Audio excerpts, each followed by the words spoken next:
തൂക്കുകാരനെ മേടിച്ച് കൊടുക്കണം എനിക്ക്. ഒരു ഉമ്മാൻ്റെ ആവേശമാണ് ഞാൻ പറയുന്നത്. എൻ്റെ മോളെ കുറേ വിളിച്ചത് എൻ്റെ മോളെ കാണിക്കുന്നില്ല മോനെ. എന്താ അങ്ങനെ മോളെ ഓന് കാണിക്കുന്നില്ല മോനെ. എത്ര ഫോണ് വിളിച്ചെങ്കിലും അപ്പം തന്നെ സ്വിച്ച് ഓഫ് ആക്കിയിട്ട് ഓനവിടെ വെച്ച്. എന്തായാലും ഫോണ് വിളിക്കുമ്പോൾ ഓൻ എടുത്തിട്ട് പറഞ്ഞു, നീ എന്തിനു ഫോണ് വിളിക്കുന്നത്, എൻ്റെ മോളെ കൊല്ലല്ലേ ചെയ്യും ഞാൻ പറഞ്ഞതിനോട്. മോനെ എൻ്റെ മോളെ കൊന്നത് മോനെ. സഹോദരിമാരോട് പറയാണ്, നിങ്ങൾ നീറിക്കഴിഞ്ഞ് അവസാനം ഒരു മുഴം കയറിൽ അവസാനിക്കുന്ന ഒരവസ്ഥയിലേക്ക് പോകരുത് എന്ന് പറയുന്നത് ഈ ഉമ്മയെ സാക്ഷ്യപ്പെടുത്തിയിട്ടാണ്. നിങ്ങൾ പോയി കഴിഞ്ഞാൽ ദാ ഇതുപോലെ ഒരു ഉമ്മയുണ്ടാകും. ആ ഉമ്മക്ക് താങ്ങാൻ പറ്റില്ല.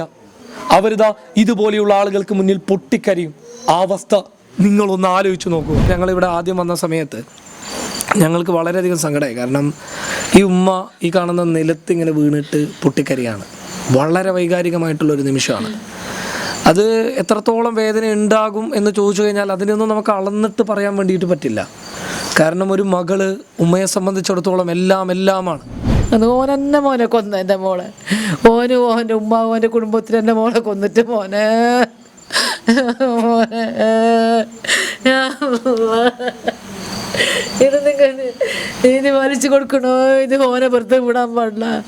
ഓനെ തൂക്കുകയറിൽ ഇത് കയറ്റണമല്ല. കേരളക്കരയിൽ മലയാളികൾക്കിടയിൽ ഇത്തരത്തിലുള്ള പ്രശ്നങ്ങളാൽ നീറിക്കഴിയുന്ന സഹോദരിമാർ, നിങ്ങൾ തുറന്നു പറയാൻ തയ്യാറാവണം. നിങ്ങളെ ക്രൂരമായി മാനസികമായി പീഡിപ്പിക്കുന്നുണ്ട് എങ്കിൽ രംഗത്ത് വരണം.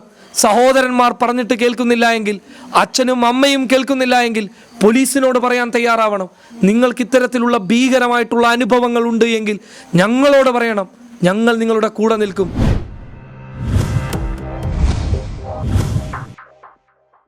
എൻ്റെ മോള് മരിക്കുകയില്ല, ഉറപ്പ്. എൻ്റെ മോള് മരിക്കില്ല. എൻ്റെ മോൾക്ക് പിന്നെ മരിപ്പ് എന്ന് പറഞ്ഞാൽ ഭയങ്കര പേടിയാണ് എൻ്റെ മോൾക്ക്. എൻ്റെ മോളെ ഓന് കൊന്നത്. ഇതെന്താക്കണമെങ്കിൽ നിങ്ങൾ ഇതിനെ വേണ്ട പണി നിങ്ങൾ എടുത്തിട്ട് ഓനെ ഉള്ളിൽ നേരക്കാർ ആക്കി കൊടുക്കണം എനിക്ക്. എൻ്റെ മോളെ എങ്ങനെ കൊന്ന പോലെ തന്നെ ഓനും ഓനെ ഇതാക്കണം. ഈ ഉപദ്രവിക്കുന്ന കാര്യങ്ങളെല്ലാം നിങ്ങളോട് പറഞ്ഞിട്ടുണ്ടാവുമല്ലോ? പറഞ്ഞിട്ടുണ്ട്. അപ്പം അത് എന്നോട് ഫോണ് വിളിച്ച് എൻ്റെ മോള് പറയാ, ഉമ്മ എന്നെ തയ്ക്കുന്നു, എന്നെ കുത്തുന്നു, എന്നെ നിൽക്കാൻ വിടുന്നില്ല അമ്മ. അപ്പോൾ ഞാൻ പറഞ്ഞു, നീ വന്നൊരു മോളെ എന്ന് പറഞ്ഞു. അപ്പോൾ പറഞ്ഞു, എന്നെ വിടുന്നില്ല അമ്മ ഇടുന്ന്. എന്നെ ഈ മാപ്പിളുടെ ഉമ്മ, മാപ്പിളുടെ പെങ്ങളെ മാപ്പിളെ ഇത്ര ആൾ ഒരു പൊടി പിടിക്കുന്നു, വരാൻ വിടുന്നില്ല അമ്മ എന്നെ. ഞാൻ എന്താക്കണ്ടേ അമ്മ, എന്നെ കൊല്ലും മയോറ് എന്ന് കുറൂട്ടം വിളിച്ച് പറഞ്ഞ്. ഞാൻ പറഞ്ഞു, എൻ്റെ ഒരു വയസ്സായ ഉമ്മ ഉണ്ട്, എൻ്റെ ഉമ്മാനെ ആൾക്കാർ പോകാൻ പറ്റൂല.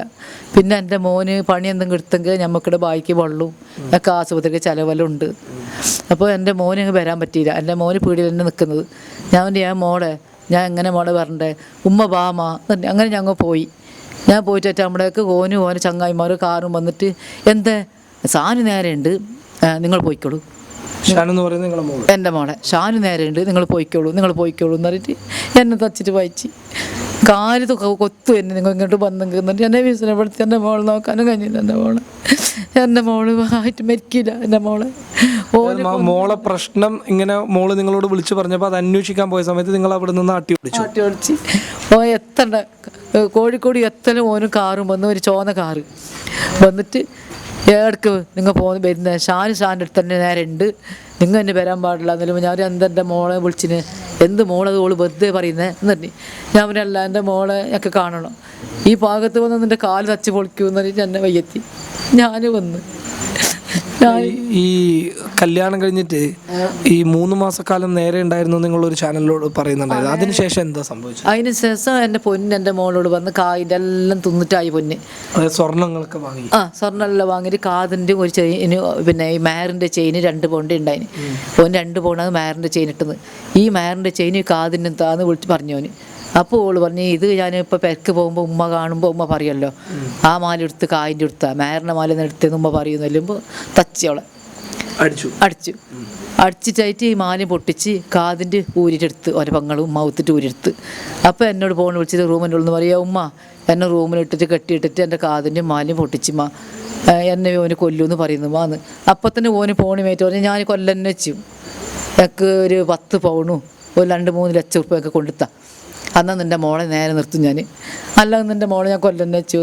എന്നിട്ട് ഓനോട് പോകണമെങ്കിട്ട് ഇതേ ഈ ഓൻ്റെ ഉമ്മ പറയുന്നത് കൊല്ലന്നെ വെച്ചു, കൊന്നിട്ട് അങ്ങോട്ട് വിടുമെന്ന്. എൻ്റെ മോളെ ഓന് കൊന്നു തന്നെ. നിങ്ങൾ എന്തുകൊണ്ട് പിന്നെ പോലീസിലൊന്നും പരാതിപ്പെട്ടു? പോലീസിലേക്ക് എൻ്റെ മോളോട് ഞാൻ പറഞ്ഞു, മോളെ എനിക്ക് പോലീസ് അങ്ങോട്ടൊന്നും അറിയില്ല മോനെ, പോയിട്ടൊന്നും അറിയില്ല, കോഴിക്കോട് നിന്ന് പോയിട്ടൊക്കെ അറിയില്ല. ഒരിക്കൽ അങ്ങനെ ആയിട്ട് ഈ കുഞ്ഞ് പറയുമ്പോൾ ഞാൻ ബസ്സിൽ പോയി. അങ്ങനെ എൻ്റെ മോള് ഞാൻ പറഞ്ഞു, നീ ഇപ്പോൾ എങ്ങനെയെല്ലാം രക്ഷപ്പെടും, പെട്ടിട്ട് നീ പോലീസ് സ്റ്റേഷനിലേക്ക് പോകും.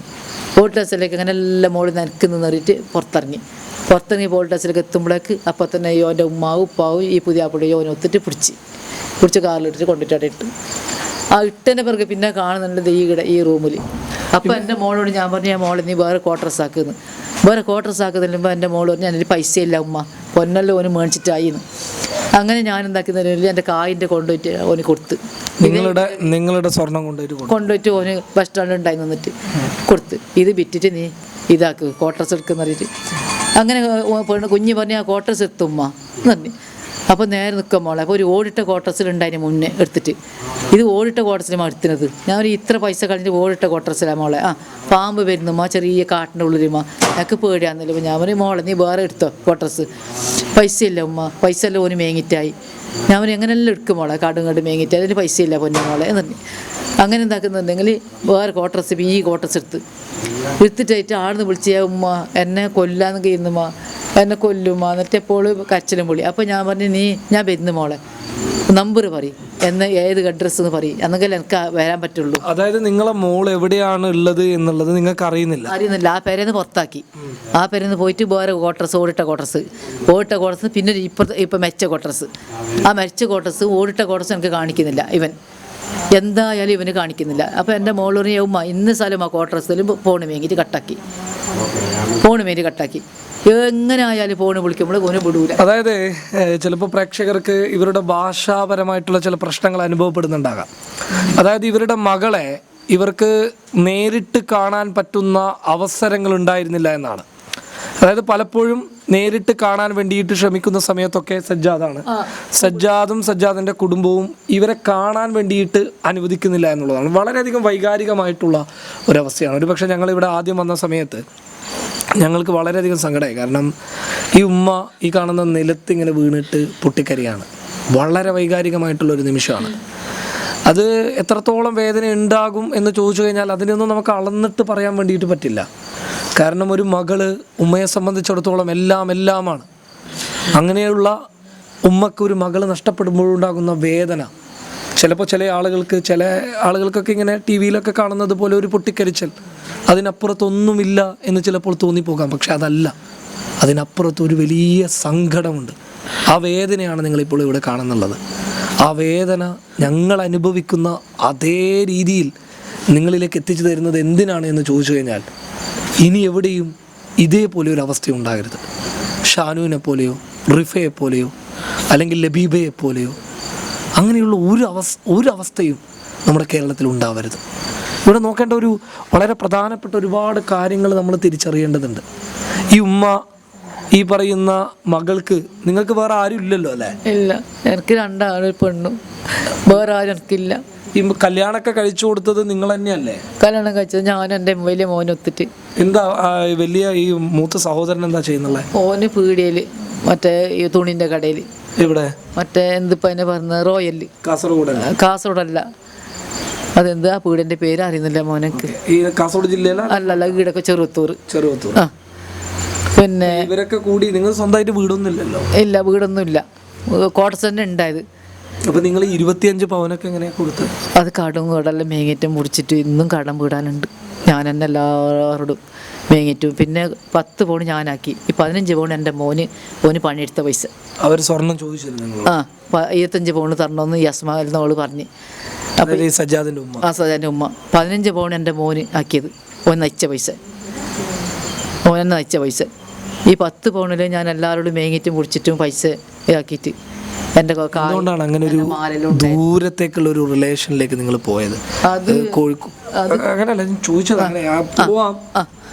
അത് സംഭവം ഇല്ലെങ്കിൽ ഈ പിന്നെ പുതിയാപ്പിള ആക്കുന്ന ആൾ പറഞ്ഞ് വലിയ പണക്കാരനാണ്, വലിയ കോടീശ്വരക്കാരനാണ്, നിങ്ങൾക്ക് വീട് കെട്ടി വെച്ച് തരും, നിങ്ങൾക്ക് ഒന്നും മോശമില്ല എന്നിലും എൻ്റെ മോള് പറയും ഉമ്മ സാധുവല്ലേ, ഒന്നുമില്ലല്ലോ, അപ്പോൾ എന്നെ കൊണ്ട് നിങ്ങൾ പിന്നെ വലിയ പണക്കാരാണെന്നുണ്ടെങ്കിൽ ആയിക്കോട്ടെ എന്ന്. ഭയം നോക്കുമ്പോഴേക്കൊന്നുമില്ല മോനെ. എൻ്റെ മോളെ കൊന്നിട്ട് മോനെ വിടാൻ പാടില്ല, ഓൻ്റെ കുടുംബത്തിന് തൂക്കുകാരനെ മേടിച്ച് കൊടുക്കണം. അവർക്ക് ഒരു ഉമ്മാൻ്റെ ആവേശമാണ് ഞാൻ പറയുന്നത്. എൻ്റെ മോളെ കുറേ വിളിച്ചിട്ട് എൻ്റെ മോളെ കാണിക്കുന്നില്ല മോനെ. എന്താ അങ്ങനെ മോനെ കാണിക്കുന്നില്ല മോനെ. എത്ര ഫോണ് വിളിച്ചെങ്കിലും അപ്പം തന്നെ സ്വിച്ച് ഓഫ് ആക്കിയിട്ട് ഓനവിടെ വെച്ച്. എന്താ ഞാൻ ഫോണ് വിളിക്കുമ്പോൾ എടുത്തിട്ട് പറഞ്ഞു, നീ എന്തിനു ഫോണ് വിളിക്കുന്നത്, എൻ്റെ മോളെ കൊല്ലല്ലേ ചെയ്യും ഞാൻ പറഞ്ഞതിനോട്. എൻ്റെ മോളെ കൊന്നത് മോനെ. അല്ലാ, എന്നിട്ട് ഈയിടക്ക് വിളിച്ചിട്ട് പോകാൻ പറയുന്നത് എന്നോട്, നിങ്ങൾ ഒരു 10 പവനും ഒരു 3 ലക്ഷം ഉറുപ്പ്യ അങ്ങ് കൊണ്ടുത്താന്ന്.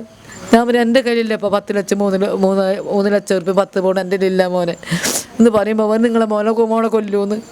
ഞാൻ എൻ്റെ മോളെ കൊല്ലണ്ട, അപ്പം കൊന്നതും കിട്ടിയില്ല. എൻ്റെ മോളെ കൊല്ലണ്ട, ജീവിച്ചിട്ട് വിട്ടു, ഒന്നുമില്ല ഞങ്ങളുടെ കയ്യിൽ എന്ന് പറഞ്ഞു. അപ്പോൾ പറഞ്ഞു, ആയി നോക്കിക്കോളാന്ന് പറഞ്ഞു. ഞാൻ പറഞ്ഞു, നോക്കുന്നത് എൻ്റെ മോളെ കൊല്ലണ്ട. ഓനെന്നെ മോനെ കൊന്ന എൻ്റെ മോളെ. ഓൻ്റെ ഉമ്മ ഓൻ്റെ കുടുംബത്തിൽ എൻ്റെ മോളെ കൊന്നിട്ട് മോനെ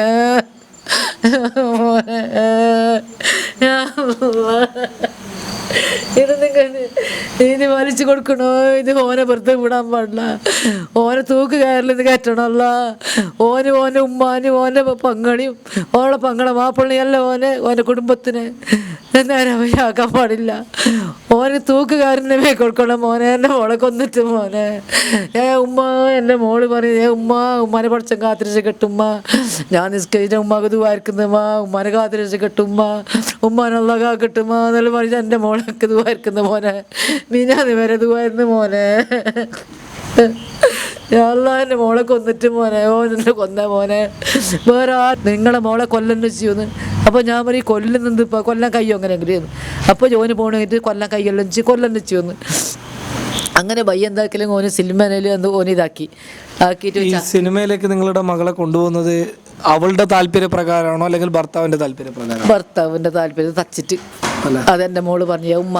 ഈ കല്യാണം കഴിയുന്നതിന് മുമ്പ് ആൽബം അങ്ങനെ എന്തെങ്കിലും അഭിനയിച്ചുണ്ടായിരുന്നു? ഇല്ല ഇല്ല ഇല്ല, ഒന്നും ഉണ്ടായില്ല. ഇല്ല. ഈ കല്യാണത്തിന് ശേഷമാണ് ഈ മോഡലിങ് മറ്റുള്ള രീതിയിലൊക്കെ, പിന്നെ ഈ ജ്വല്ലറിയിൽ ഇതെല്ലാം കല്യാണം കഴിഞ്ഞതിന്റെ ഈ സിനിമയിലെല്ലാം.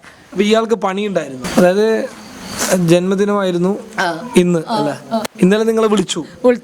എന്താ പറഞ്ഞു? വിളിച്ചിട്ട് പറഞ്ഞ് ബർത്ത്ഡേ ഉണ്ട് ഉമ്മ, ചക്കും കിട്ടിയിട്ടുണ്ട്. അതായത് ബർത്ത്ഡേ ഉണ്ട്, എന്റെ കയ്യിൽ ഒരു ചെക്ക് കിട്ടിയിട്ടുണ്ട്. ഈ ചെക്ക് ചിലപ്പോ ഇവിടെ അഭിനയിച്ചതിന്റെ ചെക്കായി. ചെക്ക് കിട്ടിയിട്ടുണ്ട് ഉമ്മ. ബർത്ത്ഡേ ഉണ്ട് ഉമ്മ ബാമ. എന്നിട്ട് ഉമ്മാൻ്റെ ഒക്കെ ഞാൻ വരുന്നു. അതിന് ഉമ്മക്ക് സുഖമാകാൻ വേണ്ടിയിട്ട് ഞാൻ പൈസ അതിൽ നിന്ന് വേഗം ശരിയാക്കി തരാമാ എന്ന് പറഞ്ഞിട്ട് എൻ്റെ മോള് കാവിൻ്റെ മേങ്ങി തരാമാ, മാല മേങ്ങി തരാമാ. ഉമ്മ അവൾക്ക് വേണ്ടിയിട്ട് കൊടുത്ത സ്വർണങ്ങളൊക്കെ നിങ്ങൾക്ക് തിരിച്ചു വാങ്ങിത്തരാം എന്ന് പറഞ്ഞു. അല്ല, ഒരു മാലയും ഉമ്മാക്ക് ഒന്നും ഇല്ലല്ലോ. ഒരു മാലയും കായിൻ്റെ പിന്നെ മിനാനീൻ്റെ അടുക്ക് കൊണ്ടുപോയല്ലോ 1 മാസം അപ്പുറം 2 മാസം അപ്പുറം. അപ്പോൾ ഉമ്മാക്ക് വേണ്ട സ്വർണ്ണം ഞാൻ മേങ്ങിത്തരാം ഉമ്മ, ബർത്ത്ഡേയും കഴിക്കാം ഉമ്മ എന്നിട്ട് എൻ്റെ മോള് വിളിച്ചിട്ടുണ്ടായിന്. ബർത്ത്ഡേക്ക് പറഞ്ഞ ഉമ്മാന്ന്. ഇതാ മോനെ ബർത്ത്ഡേക്കല്ല പോയത്, മോനെ മയ്യത്ത് കൊണ്ട് തന്നെ പോയത് എൻ്റെ മോള്. മോൻ എന്തായാലും എൻ്റെ മോളെ എനിക്ക് കാണിച്ചിട്ടില്ല, എവിടെ പോയാലും കാണിച്ചിട്ടില്ല. എത്രയോ ഞാൻ പറഞ്ഞു എൻ്റെ മോളെ നമ്പർ പറയും, മോളെ അഡ്രസ്സ് പറയുമ്പോൾ ഓന് ഫോൺ വേങ്ങിയിട്ട് വന്ന് എന്ത് അഡ്രസ്സ് ഈ പാകം വന്ന് എൻ്റെ കാൽ തച്ച് പൊളിക്കുന്നു എന്നെ പറഞ്ഞതോള്.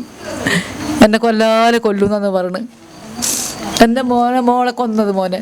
ഇത് എടുത്ത് കൂട്ട എൻ്റെ മോളെ കൊന്നോനെ തൂക്ക് കാര്യം മേടിച്ച് കൊടുക്കന്നെ മോനെ. നിയമപരമായിട്ട് ഒരു ആത്മഹത്യ നടന്നു കഴിഞ്ഞാൽ പോലീസിന് ഒരു 306, 498A പോലെയുള്ള വകുപ്പുകൾ ചാർത്തിയിട്ടായിരിക്കാം FIR ഇടാൻ വേണ്ടിയിട്ട് പറ്റുക. ഈ 2 വകുപ്പുകളാണെങ്കിലോ നിയമപരമായിട്ട് എത്രത്തോളം ഇത് കോടതിയിൽ നിലനിൽക്കും എന്നുള്ളത് തന്നെ പലപ്പോഴും സംശയാസ്പദമായിട്ടുള്ള കാര്യങ്ങളാണ്. അപ്പോൾ ഈ 306-നൊക്കെ 10 വർഷം വരെ തടവ് കിട്ടുന്ന ഒരു വകുപ്പാണ്. അപ്പം അതിലേക്ക് മറ്റുള്ള വകുപ്പുകൾ ആഡ് ചെയ്തുകൊണ്ട് കേസൊക്കെ മുന്നോട്ട് പോയാൽ മാത്രമേ ഇത്തരം കുറ്റകൃത്യങ്ങളിൽ കൃത്യമായ ഒരു ശിക്ഷ കോടതിയിൽ നിന്ന് പ്രതിയാണെന്ന് ആരോപിക്കപ്പെടുന്ന അല്ലെങ്കിൽ പ്രതിയായിട്ടുള്ള ആളുകൾക്ക് കോടതിയിൽ നിന്ന് ലഭിക്കാൻ വേണ്ടിയിട്ട് പോകുന്നുള്ളൂ. ഇവിടെ നമ്മൾ ശ്രദ്ധിക്കേണ്ട ഒരുപാട് കാര്യങ്ങളുണ്ട്. ഒരു പാഠമായിട്ട്, ഒരു വലിയ പാഠമായിട്ട് നമ്മൾ ഉൾക്കൊള്ളേണ്ട ഒരു വലിയ സന്ദേശം, നമ്മുടെ പെൺമക്കളെ, നമ്മുടെ സഹോദരിയെ ഒരിടത്തേക്ക് കെട്ടിച്ചയക്കുന്നതിന് മുൻപ് ആ പറഞ്ഞയക്കുന്ന ഇടത്തെക്കുറിച്ച് വളരെ കൃത്യമായി അന്വേഷിക്കണം. ആർക്കാണോ നമ്മൾ കെട്ടിച്ചു കൊടുക്കുന്നത്, ഈ പറയപ്പെടുന്ന ആളിൻ്റെ ബാക്ക്ഗ്രൗണ്ട് എന്താണ്? ഇനി അതൊരു പ്രണയമായിരിക്കാം. ചിലപ്പോൾ പല അവകാശങ്ങളും പറയാറുണ്ട്, 18 കഴിഞ്ഞതല്ലേ, പ്രായപൂർത്തിയായതല്ലേ, ഇനി അവരുടെ തീരുമാനമല്ലേ, നമ്മൾ എന്തിനാണ് ഇടപെടുന്നതെന്ന് ചോദിക്കാറുണ്ട്. ഇടപെടേണ്ട, നല്ലതാണെങ്കിൽ ഇടപെടേണ്ട, അങ്ങനെ ഒരു ചോയ്സിലേക്ക് അവർ പോയിക്കൊള്ളട്ടെ. പക്ഷെ അന്വേഷിക്കണം, വളരെ വ്യക്തമായ അന്വേഷണങ്ങൾ നടത്തണം. ഈ പറയപ്പെടുന്ന സജ്ജാദിനെ കുറിച്ചിട്ട് ഇപ്പോൾ പുറത്തു വരുന്ന കാര്യങ്ങളൊക്കെ നടക്കുന്ന കാര്യങ്ങളാണ്. സജ്ജാദുമായി ബന്ധപ്പെട്ടിട്ട് നമുക്കിപ്പോൾ ലഭിച്ചിട്ടുള്ള കാര്യങ്ങൾ ഒരുപാട് ദുരൂഹതകൾ ഉയർത്തുന്ന കാര്യങ്ങളാണ്. അത് എന്താണ് എന്നുള്ളത് പിന്നീട് പറയാം. അങ്ങനെയുള്ള നിരവധി കാര്യങ്ങൾ, ലഹരിക്കടിമയാണ് ഈ പറയുന്ന സജ്ജാദ്. അപ്പോൾ അങ്ങനെയുള്ള ഒരു അന്വേഷണം പ്രാഥമിക ഘട്ടത്തിൽ നടത്തിക്കഴിഞ്ഞാൽ മാത്രമേ നമുക്ക് നമ്മുടെ മകളെ, സഹോദരിയെ രക്ഷിക്കാനാവുകയുള്ളൂ. നോക്കുക, ഒരു വലിയ തീരുമാനമെടുക്കുമ്പോൾ ആളെങ്ങനെയാണ്, ക്രിമിനൽ കേസുകളുണ്ടോ, ഏതെങ്കിലും തരത്തിൽ നാട്ടിൽ പ്രശ്നമുണ്ടാക്കുന്ന ആളുകളാണോ എന്നുള്ളത്. അപ്പോൾ ഇത്തരത്തിലുള്ള അന്വേഷണങ്ങൾ നടത്തിയാൽ മാത്രമേ നമ്മുടെ നാട്ടിൽ ഒരു പരിധിവരെ എന്തെങ്കിലുമൊക്കെ ഒരു മാറ്റം ഉണ്ടാകാൻ വേണ്ടിയിട്ട് സാധിക്കത്തുള്ളൂ. ഇനി മകളൊരു പ്രശ്നമുണ്ട് എന്ന് പറഞ്ഞു കഴിഞ്ഞാൽ ഉടൻ തന്നെ അത് 1 2 തവണയൊക്കെ ഉണ്ടാകുമ്പോൾ സ്വാഭാവികമാണ്, ഒരു കുടുംബജീവിതത്തിൽ പ്രശ്നങ്ങളുണ്ടാകും, ഭാര്യ ഭർത്താക്കന്മാർ തമ്മിൽ പ്രശ്നങ്ങളുണ്ടാകും, സ്വാഭാവികമാണ്, വീട്ടിനകത്ത് പ്രശ്നങ്ങളുണ്ടാകും, ചെറിയ ചെറിയ സൗന്ദര്യ പിണക്കങ്ങൾ. പക്ഷെ 1 2 കഴിഞ്ഞിട്ട് അത് കൂടിക്കൂടി പോകുകയാണ് എങ്കിൽ അവളെ കൂട്ടിക്കൊണ്ടുവരണം. ഒരാളുടെയും അടിമയല്ലല്ലോ സ്ത്രീ. ഈ സ്ത്രീ എന്ന് പറയുന്നത് ആരുടെയെങ്കിലും അടിമയാണോ? അല്ല. അപ്പോൾ അവരെ കൂട്ടിയിട്ട് തിരിച്ച് നമ്മൾ നമ്മുടെ വീട്ടിലേക്ക് കൊണ്ടുവരണം. മറ്റുള്ള വഴികൾ നോക്കണം. അവിടെ നാട്ടുകാരെന്ത് പറയുമെന്നോ കുടുംബക്കാരെന്ത് പറയുമെന്ന് നോക്കിക്കഴിഞ്ഞാൽ നാളുകളിൽ ഒരു ഷാനു ഉണ്ടാകും, ഒരു ഷഹാനയുണ്ടാകും. അതുകൊണ്ട് ഇത്തരത്തിലുള്ള അവസ്ഥകളിൽ മാറ്റമുണ്ടാക്കേണ്ടത് നമ്മളാണ്. ഈ ഉമ്മയുടെ കണ്ണീരിനെ സാക്ഷി നിർത്തിയിട്ട് എനിക്ക് പറയാനുള്ളത്, കേരളക്കരയിൽ മലയാളികൾക്കിടയിൽ ഇത്തരത്തിലുള്ള പ്രശ്നങ്ങളാൽ നീറിക്കഴിയുന്ന സഹോദരിമാർ, നിങ്ങൾ തുറന്നു പറയാൻ തയ്യാറാവണം. നിങ്ങളെ ക്രൂരമായി മാനസികമായി പീഡിപ്പിക്കുന്നുണ്ട് എങ്കിൽ രംഗത്ത് വരണം. സഹോദരന്മാർ പറഞ്ഞിട്ട് കേൾക്കുന്നില്ല എങ്കിൽ, അച്ഛനും അമ്മയും കേൾക്കുന്നില്ല എങ്കിൽ പോലീസിനോട് പറയാൻ തയ്യാറാവണം. നിങ്ങൾക്ക് ഇത്തരത്തിലുള്ള ഭീകരമായിട്ടുള്ള അനുഭവങ്ങൾ ഉണ്ട് എങ്കിൽ ഞങ്ങളോട് പറയണം. ഞങ്ങൾ നിങ്ങളുടെ കൂടെ നിൽക്കും. ഒരു തരത്തിലും ഇത്തരത്തിലുള്ള സംഭവങ്ങൾ ഉണ്ടാകാൻ വേണ്ടിയിട്ട് പാടില്ല. വളരെ വേദനയോട് കൂടിയിട്ട് പറയണ്ടേ, എത്ര ആത്മഹത്യകളാണ് നമ്മുടെ കേരളത്തിൽ നടക്കുന്നത്? എത്ര ആത്മഹത്യകളാണ്! എത്ര ഉമ്മാമാർക്കാണ് അവരുടെ മക്കളെ നഷ്ടപ്പെട്ടു പോകുന്നത്? ഈ അവസ്ഥയെ ഇല്ലാതാക്കണമെന്നുണ്ടെങ്കിൽ നമ്മളാണ് ഇവിടെ മുന്നോട്ട് വരേണ്ടത്. ഇനിയൊരു ഷാന ഉണ്ടാകാൻ വേണ്ടിയിട്ട് പാടില്ല. ഒരുപാട് വാർത്തകൾ ഞങ്ങൾ നിങ്ങൾക്ക് മുന്നിൽ എത്തിച്ചു തരികയാണ്. നോക്കുക, ഇത് ഞങ്ങളുടെ ഒരു ജോലിയാണ്. ആ ജോലിയും ഉത്തരവാദിത്വവും ഞങ്ങൾ കാലാകാലങ്ങൾ ഇങ്ങനെ ചെയ്തുകൊണ്ടേയിരിക്കും. അടുത്തൊരു വീഡിയോ വരുമ്പോൾ ഞങ്ങളത് ഇട്ടുകൊണ്ടേയിരിക്കും. അതിനപ്പുറത്ത് നിങ്ങൾ മനസ്സിലാക്കേണ്ട ഒരു കാര്യമുണ്ട്. പ്രിയപ്പെട്ട സഹോദരിമാരെ, നിങ്ങൾക്ക് ഇത്തരത്തിലുള്ള ഈ അവസ്ഥകളുണ്ടെങ്കിൽ നിങ്ങൾ ഇനി ഏത് മേഖലയിലും ഉണ്ടായിക്കൊള്ളട്ടെ, അതൊന്നും ഇവിടെ ജനാധിപത്യ രാജ്യത്ത് പ്രശ്നമൊന്നുമല്ല. നിങ്ങൾ ഏത് മേഖലയിലും എവിടെ വേണമെങ്കിലും നിങ്ങൾക്ക് എങ്ങനെ വേണമെങ്കിലും ജീവിക്കാം. അതൊക്കെ നിങ്ങളുടെ സ്വാതന്ത്ര്യമാണ്. മതപരമായും ജീവിക്കാം, മതമില്ലാതെയും ജീവിക്കാം. അതൊക്കെ നിങ്ങൾക്ക് പറഞ്ഞിട്ടുള്ള സ്വാതന്ത്ര്യമാണ്. സഹോദരിമാരോട് പറയാണ്, നിങ്ങൾ നീറിക്കഴിഞ്ഞ് അവസാനം ഒരു മുഴം കയറിൽ അവസാനിക്കുന്ന ഒരവസ്ഥയിലേക്ക് പോകരുത് എന്ന് പറയുന്നത് ഈ ഉമ്മയെ സാക്ഷ്യപ്പെടുത്തിയിട്ടാണ്. നിങ്ങൾ പോയിക്കഴിഞ്ഞാൽ ദാ ഇതുപോലെ ഒരു ഉമ്മയുണ്ടാകും. ആ ഉമ്മക്ക് താങ്ങാൻ പറ്റില്ല. അവരിതാ ഇതുപോലെയുള്ള ആളുകൾക്ക് മുന്നിൽ പൊട്ടിക്കരിയും. ആ അവസ്ഥ നിങ്ങളൊന്ന് ആലോചിച്ച് നോക്കുക. എൻ്റെ മോള് എപ്പം മരിക്കൂല, ആ ഓള് തൂങ്ങിയിട്ട് മരിക്കൂല. എൻ്റെ മോള് മരിക്കുന്നത് പറയുമ്പോൾ അവൾക്ക് ഭയങ്കര പേടിയാണ്. ഉമ്മ മരിച്ചിടത്ത് ഓള് പോകില്ല. ഇവൻ കൊന്ന തന്നെ. അത് എന്തായാലും നിയമപരമായിട്ട് ഈ പറയപ്പെടുന്ന പോലീസുകാരുമായിട്ട് നമുക്ക് ബന്ധപ്പെടാം. കോഴിക്കോട് ഈ SP ആയിട്ട് ബന്ധപ്പെടാം. അവരോടൊക്കെ കാര്യങ്ങളൊക്കെ നമുക്ക് വെറുതെ വിടാൻ പാടില്ല. അവരെ വെറുതെ 100% നമ്മളെ ഓൻ്റെ റൂമിൽ നിന്ന് എന്തോ ബലിക്കുന്നത് കിട്ടിയിട്ടുണ്ട്. പിന്നെ എന്തോ കഞ്ചാവിന്റെ വേറെന്തോ അതറിഞ്ഞു. അതായത് ഈ സജ്ജാദിന്റെ മുറിക്കകത്ത് വെച്ചിട്ട് MDM പോലെയുള്ള കഞ്ചാവ് പോലെയുള്ള മാരക മയക്കുമരുന്നിന് ഉപയോഗിക്കുന്ന ചില വസ്തുക്കൾ പോലീസ് പിടിച്ചിട്ടുണ്ട് എന്നാണ് അറിയാൻ വേണ്ടി സാധ്യത. അത് മാത്രമല്ല, ഇവിടെ ഒരുപാട് ദുരൂഹതകൾക്കുള്ള സാധ്യത. ഈ പറയപ്പെടുന്ന സംഭവത്തിന് ശേഷം അവിടെയുള്ള ഒരു കട്ടിൽ അത് പൊളിഞ്ഞിട്ടുണ്ടായിരുന്നു എന്നാണ് എനിക്കറിയാൻ വേണ്ടിയിട്ട് പറ്റിയത്. ആ കട്ടിൽ പൊളിഞ്ഞിട്ടുണ്ട്. അപ്പോൾ സ്വാഭാവികമായിട്ടും അവിടെ ഒരു മർദ്ദനം ഉണ്ടായിട്ടുണ്ടാകാം. ആ മർദ്ദനത്തെ തുടർന്ന് ഒരു ആത്മഹത്യയിലേക്കോ അല്ലെങ്കിൽ സംഭവങ്ങളിലേക്കൊക്കെ പോയിട്ടുണ്ട്. ഈ ഉമ്മ പറയുന്നത് പോലെ ചിലപ്പോൾ കൊലപാതകമായിരിക്കാം. പോലീസിന്റെ പോസ്റ്റ്മോർട്ടം റിപ്പോർട്ട് പുറത്തു വന്നാൽ മാത്രമേ ഇനി എന്താണ് സംഭവിച്ചിട്ടുള്ളത് എന്നറിയാൻ വേണ്ടിയിട്ട് പറ്റുള്ളൂ.